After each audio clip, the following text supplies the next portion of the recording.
Hey guys, how's it going? Today I want to talk about 5 different shrubs that are great for winter interest in your garden. Right now we are right in the middle of the most intense winter I have ever experienced here in Eastern Oregon, so since I can't get outside and garden much, it's actually a really great time to plan. It's a good time for all of us that are right in the middle of a winter season to look at our landscapes and decide where we need more color, texture, form, that kind of thing. So today I'm going to show you 5 different examples and I'm going to get right into it. The first one is a sprinter boxwood, and I just am a huge boxwood fan. They're one of my favorite evergreens. I love them as hedges, as topiary forms, in containers, and in the landscape. Pretty much any way you use them, I love them. The reasons why I like the sprinter boxwood is that it's one of the fastest growing varieties, and it grows about 2 to 4 feet tall and wide, so it's really easy to maintain this one in a small to medium sized hedge. One of the best things though about this one is that it doesn't bronze in the winter. You know, a lot of boxwood varieties, they get this kind of bronze cast, and this one stays a lot more green, which I really like. They're also deer resistant and they're hardy down to -20 degrees Fahrenheit. So these are just a really good option for your garden. The next one is the Arctic Fire Dogwood, and this one kind of speaks for itself. I mean, check out the color of these stems. So while it doesn't have leaves in the winter, it lends a really wonderful color to the winter landscape. And most varieties of red twig dogwoods grow really big, like 8 to 10 feet tall and wide, and this variety grows 3 to 5 feet tall and wide, which makes it really easy to kind of tuck into any landscape situation, particularly residential landscapes.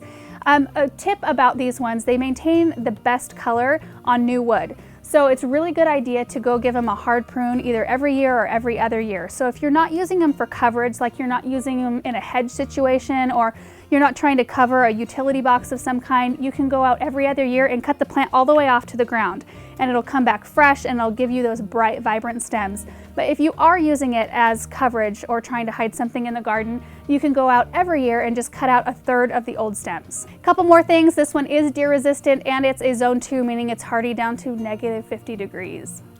The next one is Castle Spire Holly, and I love to have holly plants out in the garden because they look beautiful and I like to cut their branches for holiday decorations. They've got those classic dark green glossy leaves and then the bright red berries that look so great in Christmas decorations. This variety grows about 6 to 10 feet tall and 3 to 4 feet wide, and it grows with more of a pyramidal type shape, so it lends a little bit more to a formal feel.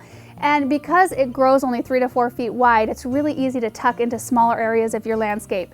Another couple things that are really great about this one is that it can tolerate more shade, which a lot of evergreens don't, and this one can, and it can tolerate more moist soil. So if you've got a problem area that's shady or more moist, this is a great variety. You also want to make sure to plant a pollinator variety near it, so a variety like the Castle Wall Holly, so that you're sure to get a really bright red, beautiful crop of berries. All right, so the last 2 I actually don't have examples of here in the greenhouse, but number 4 is the Softserve Fall Cypress, and I love this evergreen. It almost looks like a fern. It's got really graceful, beautiful, soft architectural branches. It's a gorgeous plant. It grows about 6 to 10 feet tall and 5 to 6 feet wide, so it's still a fairly narrow evergreen, so you can tuck it into smaller areas of your landscape. And this is a great substitute for the dwarf Alberta spruce because the spruce are really prickly and they tend to have more insect problems, spider mites being the most prevalent, and spider mites are the worst.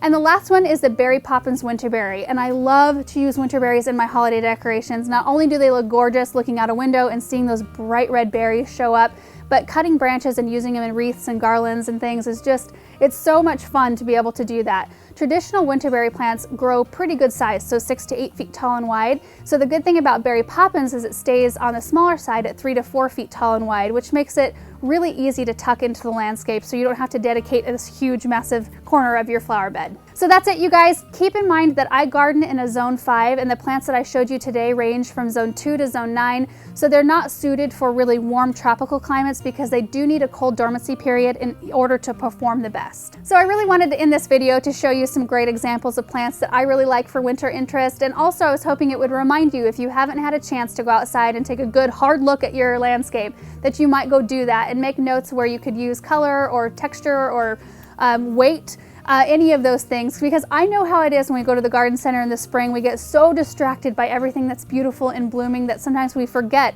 about adding things to our garden so that it looks pretty for the next winter. And I think I would like to make a series out of this type of video, starting with 5 shrubs for winter interest, and then maybe talking about 5 awesome perennials, 5 awesome annuals, pond plants, trees, tools. I mean, I could go on and on. The subjects are kind of limitless, and I would like to know what maybe you would like to learn about. So please leave a comment down below, and I will link all of the plants I talked about today down in the comment or description section down below. So if you want to learn more about them, you can go check them out. Thank you guys so much for watching this video, and we will see you in the next one. Bye.